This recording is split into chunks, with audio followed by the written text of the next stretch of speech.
to Real Estate Coaching Radio, America's #1 trusted resource for realtors who demand authentic, real-time coaching. Starring award-winning real estate coaches Tim and Julie Harris. Get ready for unfiltered, full-strength honesty about what is truly working to get you into action and make you money in this new real estate boom. Now to our hosts, Tim and Julie Harris. Welcome back to Real Estate Coaching Radio. Tim and Julie Harris broadcasting live from beautiful, sunny Austin, Texas. And I think all of you throughout the country are also enjoying this really beautiful spring. Certainly has been the start of what I'm sure, hopefully, all of you are already proving to yourselves to be the best year for real estate sales in probably almost a decade. So, Julie, welcome to today's radio show. Thank you. It's always great to be here. It's going to be a fantastic show, and I believe we will be answering quite a few questions today that have come in from agents about team building strategies and about what's the best practices and who do you hire when. Lots of questions to be answered today. That's right. So first of all, I want to do a quick announcement, a call out really. All of our coaching clients, even if you're not a coaching client, I'm looking for somebody in the Austin, Texas area that can be on a panel for a private event that we're doing on behalf of Inman News on the 8th of May. So this will take place at a studio someplace probably in downtown Austin. What I'd really like, ideally, and I think I've got some folks that I'm chasing right now, but if you're, want me to throw your hat in the ring too, or you want to throw your own hat in the ring, please do email me directly. So I'm looking for somebody who runs a successful, independent, non-big brand brokerage. Austin is wall-to-wall with really, really successful, brilliant, mom and pops basically, offices that aren't associated with brands. Maybe they have 50, 100 agents. I'm looking for somebody who's really going to be a representative of what and how a non-branded, non-big national company brokerage can be successful. Folks are really interested in that. Very, very hot topic, I think. It's always coming up. Do you need to be part of a big brand? What are the benefits? What are the what are the downsides? So all that good stuff. So if you think you are a good fit for that, please email me directly, tim@timandjulieharris.com. Tim, then the @ symbol, obviously. Tim, ANDJULIEHARRIS.com. And we'll chat, and if you are a good fit for the panel, then we'll go from there. I really appreciate it. So, Julie, we are going to continue where we left off yesterday, talking about team building strategies. If you did not hear yesterday's show, to fully understand basically our philosophy, and then also what maybe you should consider having your philosophy about being a business owner, building your business and building your team, I strongly encourage you to go back and listen to yesterday's show. If you skip yesterday's show and you just go to listening to today's show, you really, I think, are not necessarily going to be getting the information as it was intended for you. So, Julie, the topic of today's show is? Yes, today's topic is real estate team building strategies. And we're going to be discussing who to hire, when to hire them, why you hire them, and what to pay them. So we're going to try and cover all those bases. Now, again, I'm not going to talk about yesterday's show too much, but it is incredibly important that you understand we are one of the founding pillars of our philosophies about being successful in business, especially successful in real estate, is to always lead with revenue. So, again, fourth time, and I won't say it again, go back and listen to yesterday's show, and do not hire anyone until you have absolutely positively proven to yourself that you can consistently generate revenue. Otherwise, what you're doing is you're really adding unnecessary burden, certainly financial, but also a burden on your time that could be better spent elsewhere. That is true when you're building a business. You got to always lead with revenue, always build a smart business. Don't tell yourself you're building a team. What does that even really mean? What you do is you're actually building a business, and so that requires a different level of thinking. So, Julie, let's get right to the points. You wrote a great outline for today's show. Go ahead. All right. So first is, what is the point in the first place of building a team / building a business in real estate? Well, you got to be really super clear, and yesterday you recommended a great book about this, Profit. And the point is indeed profit. I know a lot of you guys think the point is to delegate yourself away from having to do anything, but go ahead. Julie, sorry to interrupt you. Profits aren't everything, they're the only thing. That's the name of the book. The book. Profits aren't everything. Profits aren't everything, they're the only thing is the actual title. You guys should definitely be getting that. It's on Amazon, on everywhere else, also as an ebook. Go ahead, sorry. Yeah, so if you're not clear on that, and that's why we spent so much time on yesterday's show on the mindset of why you would want to do this in the first place, get very, very clear on that before you start building your real estate business, building your team. So what's the point of building a team? It's profit. Don't be confused on that. Who do you hire first? Well, though you may be tempted to hire a buyer's agent first, you really should be hiring a transaction coordinator first to take your fingers out of the file, so to speak. Transaction coordinator's job is to take the file from in contract to close on listings, on buyers, even on new construction. Ideally, they really should be licensed. If you don't have a licensed transaction coordinator, your hands are really tied on the extent to which they can transaction coordinate. As soon as they hit anything having to do with money or negotiating, they got to flip it back to you, which was not the point of having them. So a licensed transaction coordinator should be first. When do you hire them? Well, ideally, right around 3, maybe 4 transactions per month for 90 days straight. All of you guys should be able to handle your own transaction coordination until you get to that level. If you are finding yourself unable to do that, you need to work on your systems, which should be in place before you even think about hiring a transaction coordinator anyway, because how will you hold them accountable if you don't know how to efficiently close a file yourself? So that was a whole lot of coaching in one place, Tim. Does all that make sense on the transaction coordinator end of things? But yeah. So you said a couple of important things, and we're going to talk about how to pay them and what to pay them. All this is dependent on your individual business. All this is going to be dependent on your individual price range and your average commission. And unfortunately, it's going to depend on what basically it'll take to hire somebody. And where we're from in Columbus, Ohio, you can probably hire a really good TC for $3,500 a month, a really great one, plus some sort of bonus structure. If you're in LA or if you're in New York, you're probably going to have to pay them double that. So you have to know your market, and maybe in some markets where your average sale price is less, you're going to have to not just do 3 to 4 transactions consistently per month for 90 days in a row. You may have wanted to close 10 transactions consistently for 90 days in a row. So you guys got to think like business owners before you add specific overhead. And I'm going to throw something else at you. If you're in a seasonal market, where, you guys know what a seasonal market is. So if you're in Vail, if you're in, some places in Arizona, if you're in, Sedona, if you're in markets where basically it boils up and gets real intense in terms of activity for 6 months of the year and the rest of it's just basically like crickets, or people just don't live there, Palm Springs, I'm thinking of you. You don't really need a full-time transaction coordinator because you're only really going to be busy for half the year. So keep that in mind, too, how you go about hiring and firing. There are a lot of alternatives out there. We've interviewed some guys that have virtual transaction coordinating companies.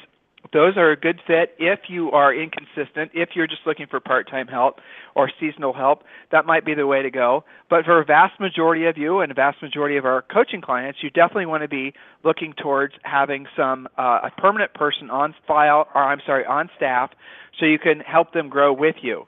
A good transaction coordinator, they start out by focusing primarily, obviously, on the immediate job, and then they can also, start helping you and touching other aspects of your business. As far as the organizational structure of what a transaction coordinator does, their employee handbook, if you will, existing coaching clients, we have that for you as part of Real Estate Coaching Essentials. Nice thing about selling real estate in 2015 is there are a lot of software providers that essentially have a step-by-step process for closing a transaction as part of the software. So a lot of this has been done for you. So the question Julie brought up, whether you hire someone that's licensed or unlicensed.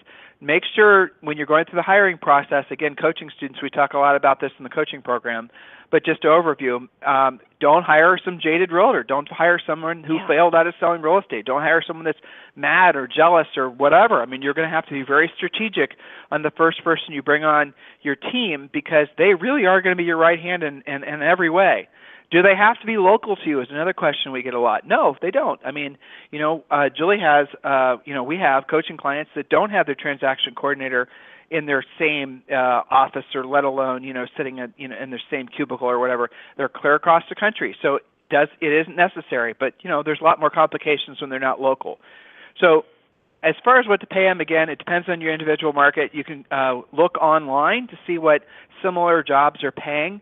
You can go to like monster.com. You can do things like that just to see what, what an executive level assistant is worth in your marketplace and go from there. Be prepared to interview a lot of folks. Be prepared to go through when you do find the right person, put them on a 90-day trial and set realistic goals. Again, I don't want to get into this too much because it's going to take up our whole radio show today, and Julie's got some great points. But there's a specific hiring process or recruiting process, if you will. There's a specific training process, and there's a specific retention process that we're going to teach you as coaching clients. It's a big deal, finding this first person. Don't be surprised if you go through a few of them before you find the right fit. It is normal. That is totally and completely normal. And the other thing is, when you realize you've made the wrong fit, when you've hired the wrong person, you got to basically, be a boss, be a business owner, and be willing to let them go. All this comes down to, going back to the fact that, you are not necessarily going to have to do all the paperwork anymore personally if you have a transaction coordinator, but you are then going to have to put yourself in the position as a boss, and we gave you the rules for that yesterday. So your activity is going to go from pushing paper now to managing people who push paper for you. So just keep all those things in mind. So, Julie, what's the next point? Yeah, and you can already see just with the transaction coordinator, now you're having to manage somebody. You're still having to hold them accountable. You're going to make sure that they're actually closing things the way you want them closed. So we're already starting to see that. A couple of little points to add to this. For some of you, it's a bonus to find a transaction coordinator that has short sale experience, REO experience, new construction, first-time buyer luxury, what have you, if that makes a difference to your personal business. So that might be a bonus to you. Also, some of you guys, to your point about seasonal market, Tim, a fee per closing to a contract transaction coordinator that doesn't necessarily have to be part of your, quote, staff that you can use on an as-needed basis. That's an option too. So let's move on to buyer's agents. Now, of course, buyer's agents must be licensed. They're talking about price all the time. They're negotiating. They have to be licensed. So what is their job? Their job is to convert incoming buyer leads into clients. Sometimes, of course, you're going to hand them an already converted lead, but they need to also know how to use a pre-qualification script and convert, say, a signed call or an open house lead into a real client. Then they will take the buyer from lead to pending, of course, showing property, writing contract. Their job as a buyer's agent is to do everything up to the point where all signatures are obtained. Then they are going to hand it over to your first hire, which was the transaction coordinator. And then the buyer's agent does lather, rinse, repeat. Now, some of you guys try to hire somebody who is both a transaction coordinator and a buyer's agent when you feel like giving them a buyer. That has never worked in my experience. Tim, have you ever heard of being able to mix those jobs successfully? Well, and the reason it happens is because the transaction coordinator gets a little bored at their job. In other words, they weren't the right hire to begin with. You hired the wrong person to begin with is the bottom line, and they're wanting to pick up a little, they're wanting to go out and do real estate stuff. Or, so, I wouldn't suggest that. It's not a good idea. Transaction coordination is in a unique skill, and it's something they should be doing. Now, it's up to you. You run your business the way you run your business. Personally, there's a lot of people when they talk about teams, or you hear people all the time, just a side note, they'll say, well, I cross-train everyone so everyone can do everyone's job. Theoretically, that's a fantastic idea. And if you're a small business, if you have a small team, it's a good idea that you do have someone who can do multiple jobs in case somebody doesn't show up for work. But as a rule, it's always better to have one person that's really good at one thing, or have two people that are really good at the same thing. Two people that work in transaction coordination if you're getting up to 20 or 30 units per month, and not have people doing different jobs. The problem with the different job philosophy is that ultimately there'll never be one person responsible for the completion of a specific task. It's kind of like the way I think of it is remember those all-in-one machines? I mean, they still sell them, but they're not. People don't really buy them anymore. Faxes, printers, scanners. And they'd also vacuum your house and do your dishes and change your baby's diaper. Remember those things? They were all the rage a while ago. Well, what happened to those? Well, they didn't do any one thing well. That's the problem when you do a lot of cross-training, is it ends up that nobody does any one thing well. I'd rather have you have a Navy SEAL team. You've got a guy that's does a specific task and another specific task. And at that specific task, they're the best in the world of it. So really focus someone in on find someone who's really willing to become the best transaction coordinator, then the best buyer's agent. Julie's going to talk about money in a second, but before she does, how to pay a buyer's agent, which a lot of you also ask all the time. Something to take into consideration, and this is, again, beyond the scope of our radio show, but depending on your price range, it actually might not make sense profitability-wise to hire a buyer's agent. It might make more sense for you to actually refer out the buyer lead to another agent who all they want to do is work with buyers. I'll give you for example. Now, I know a lot of you are thinking, well, if I refer a buyer out, I'm going to lose that buyer when they decide to become a seller. Not so fast. Here's how you do it. So if you have there's three sides to a transaction, and then Julie's going to get into a breakdown of another way to pay. There's think of a real estate transaction, break it up. There's 3% typically that's paid to a co-op, right? When a buyer agent brings a buyer, there's 3%. So in your mind, as a business owner, remember I'm not a big fan of the word team, but as a business owner, the 3% is broken into, let's say, for example, the lead generation, that's 1%. The actual working with the buyer, that's another %. And the closing of the transaction, that's another %. Okay? So think of it like that. Three parts to a transaction. The buyer's agent, for the most part, is only doing the middle part. So they're only really doing the working with the buyer part. So if you're generating the lead, or if the lead comes off one of your listings or all that other good stuff, so you've generated the lead, that means that third should not be something that you worry about paying to the buyer's agent. And then after the buyer's in contract, then if that transaction, that folder, physically goes to the transaction coordinator, that last third, no reason the buyer's agent should be getting that amount. So the bottom line is, unless the buyer is doing their own transaction coordination, or the buyer's agent is, or unless the buyer's agent is doing their own lead generation, paying them more than a third doesn't make any financial sense. The exceptions being when the average sale price is higher, and then the math can actually work in the benefit of the team leader. But for the most part in the country, you actually are going to make, and this is a big revelation for a lot of you, and this is very controversial, and Julie and I always take a lot of arrows when we say it, but it just comes down to this wonderful thing called math. For the most part, agents would be better off if they referred the buyer leads that they have off to other agents for, say, 30% or 35%. You guys know buyers will take, there are agents out there that will happily take them.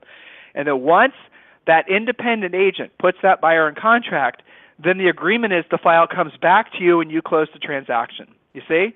That way you retain, you say the relationship started with you. Buyer called off one of your sign calls, someone on your staff or maybe even you converted that buyer, you basically got the relationship established. Then you refer that buyer off to the other agent. The other agent does all the work of showing, selling, writing, whatever, the contract. Then the agreement is that contract and that buyer comes back to your staff and you close the process. That's an agreement you have with that independent agent beforehand. They won't argue with it. That's great. You're giving them the lead. They don't have to do the paperwork aspect of it. So the first contact that buyer had and the last contact that buyer had was with you. That means, in essence, in their memory, you'll have been their client. Get it? That's how it works. So in some markets, in most markets, you really have to know your numbers and you really have to know the financial aspects of, you literally have to do a profit and loss for each individual buyer's agent and also each individual, almost like buyer transaction, really understand where you're making or losing money. It's a business, guys. When you form a team, you have to make business decisions using business level thinking. And don't be surprised when after you do the math, you realize, you know what, maybe my time is not best spent hiring, training, recruiting, firing, going through the whole, blood, sweat, and tears of building a buyer staff. Maybe I'm better off in my market and my price range to literally hire or, basically refer those buyer leads out. So, Julie, with that said... With that said, and I think that gives most agents more freedom, actually, to work their best repeat past clients, their higher end stuff themselves, and just use that referral agent on an as needed basis. Oftentimes that referral agent will actually take the business more seriously than a, quote, team member buyer's agent who thinks that there's a never-ending stream of more leads where that came from. So there's a lot of advantages to doing it that way. You can also fire them easier simply by not sending them any new leads versus having some drama attached to a potential buyer agent on the team. So I really like that model, and I can just feel this little mindset bubbling up because I often hear this, well, why would an agent ever work for that? I wouldn't do that. Well, guess what? That's why you're the rainmaker and the team leader, not the buyer's agent. Smart buyer's agents recognize that they don't have any fees involved in generating the lead in the first place, in closing the deal. It's actually a pretty sweet deal to be given a buyer, show them property, put them in contract, and then lather, rinse, repeat. So you got to get your head screwed on straight about that. Just because you wouldn't do it doesn't mean there aren't great buyer's agents that will do a killer job for you for that kind of money. So Julie, the next option, that's a killer point though, Because we hear that all the time on coaching calls. Well, why would anybody take that deal, right? That's crazy. I'd never do that. Well, but the funny thing is they are, especially if they're buying leads, right? They are working to that. They don't realize so right, exactly. So the reality of it is, guys, again, in most markets in the country, remember the average sale price in the U.S. is less than $225,000. It comes down to math, and in most markets, like Julie just said, even though on the surface, oh my God, I'm never going to get anyone to take a lead or referral from you for 35%. You want to bet? When you tell them that you're going to close it, when they see they can get a steady, consistent stream of business from you, of course they're going to happily do business with you. They're going to stand in line to do business with you. Finding agents that will take, guys, listen, here, just put this in context. Zillow has 100,000 agents roughly that pay them over $400 a month for impressions, i.e. buyer leads. 100,000 agents, okay? So don't tell me there's agents out there that won't happily pay for buyer leads. There's hundreds of thousands of them, right? And that's just Zillow. So just keep that in mind. So Julie, moving on. Okay, so let's just say that you did want to have a dedicated buyer agent or 2 or 3. How do you pay them? They are dedicated just to your team. We are calling them a team, and they are a buyer's agent on your team. Well, we still have to pay you back for the cost of generating the lead in the first place. Now, so let's say there's 2 different scenarios. One is you generated the lead. The other is the buyer agent might have generated the lead, which is great if you've got them doing that. They've got their own center of influence. They're bringing in maybe their own past clients. So whoever generated the lead gets 15% off the top of the commission. Okay, then it's a 50-50 split. So essentially it ends up being 65-35. Who makes 65? Whoever generated the lead in the first place, because you got to pay yourself back for however that was generated. Now, just because you didn't, quote, pay for the lead to Zillow or Trulia or what have you, doesn't mean that you don't have a cost associated. Maybe it's a past client that repeat business with you, but you've been spending money on a newsletter or on automated email and postcards and that kind of thing. Even if you didn't do that and all you did was have the relationship in the first place, you've got time and money invested in that. So pay yourself back. That's like paying the house for the lead. Now, by the same token, you want to reward your team buyer agents if they are ideally self-generating and give them something off the top. How do you decide who generated it? Well, if you wouldn't have had it on your own, then they generated it. If they wouldn't have had it without you, then you generated it. Keep it simple. So, and by the way, one of the best tools ever for doing this, what we're talking about, setting up exactly like we talked about, is 1-800-HOME-HOTLINE.com. You've got listings. You listened to yesterday's call. We're breathing the same air. We're reading from the same prayer book, right? So you're understanding that you've got to have inventory. You've got to be consistent with taking listings. You know what your magic number is. You've done all of that. You put 1-800-HOME-HOTLINE.com on every one of your listings, and then you will get a steady stream of free buyer leads. Free buyer leads. 800-HOME-HOTLINE.com is only $35 a month, okay? No brainer. Unlimited number of listings, unlimited time. There are no gotchas or startup fees or Mickey Mouse. That's the reason that we love this company, is because it's cheap. And it works. So there you go. And you will get tons and tons of buyer leads. If you have 10 listings on average, let's say they're 10, not condos, they're not in a building, single-family type homes, like most of you in the country, you're going to probably on average, I would guess, get at least an absolute minimum of 5 buyer leads off each of those listings per week, at least. In some cases, when you get a really sweet listing, you could get 100. We have some agents that basically what they've been able to do is they just focus on, this is true, guys, listen to me, hopefully I'm expanding your thinking here, is they have enough listings, they put 800-HOME Hotline on all of their signs, and they literally will have someone on staff that does the lead conversion. You guys will understand when you go to 800-HOME Hotline what I'm talking about. And then they just refer the buyer leads out to agents all day and collect referral fees. They don't even try to chase buyers. They do pull out any folks that have a house to sell, and then obviously they send that, they keep that potential listing lead for themselves. But the straight up buyer leads, they refer those out to independent agents in their marketplace, and they collect referral fees. Guys, pay attention. We're kind of giving you next level ideas here. Go ahead, Jules. Okay, and option C, which I think I probably have 3 or 4 people doing this, and again, it's based on your individual businesses, of course. You can hire a showing agent. It shouldn't say coordinator there. I was stuck on transaction coordinator when I wrote that. It should say showing agent. Okay, and that would be a flat fee per showing, maybe $20 a showing, something like that, where the buyer's already been converted. You hand them that person, they take them out, they show them property, and as soon as that buyer falls in love with it, they take them right back to the office and you write it up. So again, that's something that you can use on an as-needed basis when you get so busy. Some of you guys have this sort of flare-up of a lot of buyer business, and you literally run out of time, which, note to self, become a listing agent. This will be less troublesome to you. But meanwhile, when you have, let's say, everybody's got a speed limit of buyers, right? And again, this is why listings are better, because you could carry 50 listings at once easier. You're not going to personally ever work 50 buyers at once.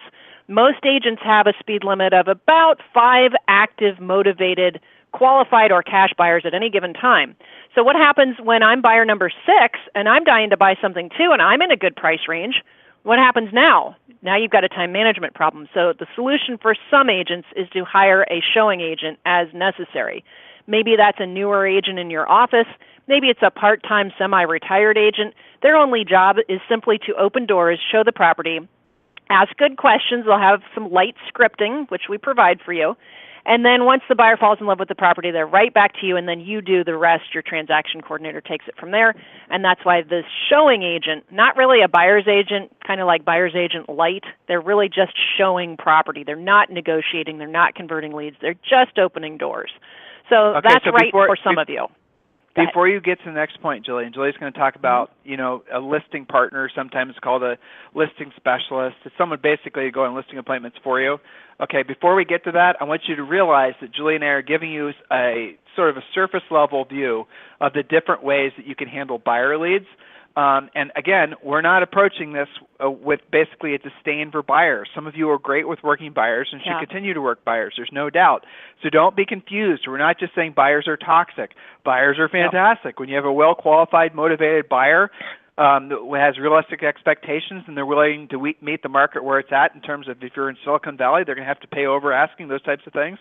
Those buyers are great, and you should always have, no matter how successful you become, no matter how many listings you become or you obtain and have it as a result of your magic number formula, you should always have 2 to 3 really great buyers, because buyers, top producing agents, don't walk away from buyers. 2 or 3 really great buyers, I'm talking about the ones that are easy, fun to work with, the ones that maybe are all cash, the ones that are spending a lot of money. Those buyers, they're fun to work with, they're profitable to work with, but they're also keeping you on the forefront of what the market's doing. So if you're just drilling down and focusing on listings all the time, it's easy to become sort of a bridge troll, and you're not really knowing what the trends are, what the demands are, the fact that people want coarse countertops now, and granted, very 1995. So, these types of things are what working with buyers keeps you frosty on it, and then ultimately rolls back and makes you even more powerful listing agent.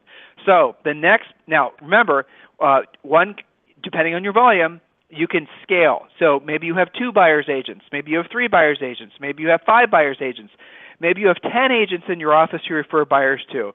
Maybe you have transaction coordination. Maybe you have the first hire is the TC, and the second hire is maybe the assistant for the TC. And then the assistant to the TC becomes a full-blown TC as your volume increases. So you can kind of scale this idea out. I strongly encourage you to leverage as much technology as you can. Again, all of you guys are so blessed to be selling real estate nowadays, because there's so many really fantastic programs out there that make it so you can actually have fewer people on staff and be more efficient if you know how to weave all these different technology platforms together. So, Julie, the last hire that they should consider, we could add in, we could discuss, like, for example, some of you are going to want someone on staff that all they do is basically convert leads. So you're using 800 Home Hotline. You want all those leads going to a specific person who's scripted, who's efficient, who's paid based on results. So if you're really good at producing at that point, at producing leads, you should probably consider having 1, 2, 3 people on site, on staff, not necessarily on site, whose sole purpose in life is to convert leads. And, as we have a structure on how you can pay those people too as part of Real Estate Coaching Essentials. But, depending on where you are in terms of the evolution of your business, you can add in other people to assist and make the process even smoother. I want you to understand that the more staff you add, the more transactions you do, your net profit is actually going to fall as a percent. So if you're just being clear, guys, I want you to be really clear on this. In most of the country, with a normal scaled-up team, if you're doing $1 million in gross commission, as a team leader, you're probably only going to make around $200,000 before taxes. So you really have to make a business decision whether or not you want to go down this path. And if you do, obviously we've helped hundreds of agents build teams themselves. So the last hire that generally speaking we suggest is a listing specialist, and that's someone to physically go on the listing appointments for you. Now imagine a time, and some of you it's already there, where you have so many opportunities to go out and list homes. You've become really good at lead generation, both passive and active. You're prospecting at the same time you've got some passive stuff that's working. We teach you how to do all of that. You have so many listing opportunities, you're just like, this happened to Julie and I when we were selling real estate, and we hired a listing specialist, and she started going on listing appointments for us, okay? So we've been there, done that. Then you literally have someone on staff who is going on listing appointments for you, following your pre-listing pack, your listing presentation. They're following your system. They're, working on behalf of you and your team, and that is a really nice level to get to, because at that point, you're not directly working with the buyers, and you're not directly working with the sellers. You're not directly doing the transaction coordination. You're not directly really doing anything, but your time is then spent, that was spent working with clients, is now spent on managing, upgrading, hiring, firing, recruiting, training the staff. So you still will have probably the same amount of time spent in working on the business that you did working in the business, but for some of you, getting to the point where you're no longer having to work in the business as a practicing agent, let's say, is going to be a huge payoff and a huge reward, because maybe you're just kind of burned out on doing it. It's possible. Maybe you want a new challenge of building a team. That's certainly fun and challenging, if that's what you're after. So, check your mindset at the door. Again, listen to yesterday's radio show. Make sure you're thinking like a business person. But, Julie, when it comes to a listing specialist, what do you have for these guys? Well, the first thing that I would do, there's actually two different positions. One is just a listing coordinator, because you may not be ready quite yet to have somebody go on listing presentations. Maybe to lighten your workload, you find somebody that just enters it in the MLS, does the pictures, the brochures, the lockboxes, some light feedback with your seller, so that you can go on more appointments yourself. Doing it that way will keep more money in your pocket, in your bottom line, and maybe that's all you need. Then you can consider a listing partner, because the listing partner had better be as good on a listing presentation as you, because if they lose what you would have gotten, you shouldn't have hired them. So that's the reason this is the last position to hire, is because it's the hardest one to create at a really high level. The highest and best use of all of your time is to be a listing agent, to be on listing presentations, which the more transactions you do, the more competition you're going to have, more likely you are to compete. So you don't want to lose it just because your listing partner isn't as good as you are. So that's something to be extremely careful with, and you may find that it's enough for you to hire somebody that does all of the back end. Once you took the listing night, what are you going to do with it? Now you got to process it and do all of your new listing launch activities. Maybe that's enough, and you just hire that person as a listing assistant before you consider doing a listing partner. So a listing partner is going to make more money. It requires more skill, requires more training, and puts your listing leads at higher risk. So that one I'm not a huge fan of. It's certainly possible. It's a nice goal to have, but it may not actually be necessary for your business. So when is the right time to hire that person? You better have enough listing leads to be going on one a day minimum before you even think about it. Well, and you better be willing to have, psychologically ready for your, let's say right now you go on 10 appointments and you take 9. When you delegate the appointments, you're going to be lucky if your assistant takes 3 or 4. Psychologically, that's going to be really hard for you to deal with, because those listing leads, no matter how successful you are, those are gold. And so maybe the listing appointment thing is you delegate. I mean, at the end of the day, when you go to a doctor's office to see a doctor to solve a specific problem, you're not wanting to be delegated. And if that doctor doesn't walk in and spend the right amount of time with you, no matter what his reputation was that got you in the office in the first place, you're probably not going to do business with him. So, when people engage with you, they have the same mindset. So we got to wrap. A couple of thoughts. We're going to pick up where we left off tomorrow, and we're going to talk more about building teams. And then on Friday, which I'm really excited about, we are going to introduce, our proposed new brokerage model. Now, a lot of people have said, Tim and Julie, you're critical of the team model. you guys are pointing out the flaws, and maybe you're right about what you're saying. There are detractors. I read the comments. I get it, guys. I'm glad you're opening your minds and you're allowing us to challenge your preconceived notions about how to build your real estate practice. And what we're going to do on Friday is we're going to give you the broad strokes of what we feel might be the new and next generation of real estate brokerages. A lot of people have been asked to propose something.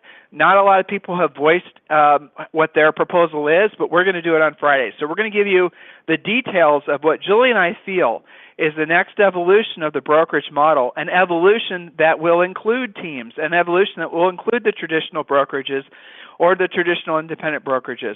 So tune in on Friday especially, because we're going to lay out point by point what we would suggest to you maybe is something you should consider when evolving your business. In the meantime, we'll talk with you on the radio tomorrow. This program has been a presentation by Tim and Julie Harris, Real Estate Coaching. For more information on our real estate coaching and training programs, visit our website at timandjulieharris.com. Remember to tune in weekdays at noon for upcoming shows. And until next time, thank you for listening to Real Estate Coaching Radio with Tim and Julie Harris.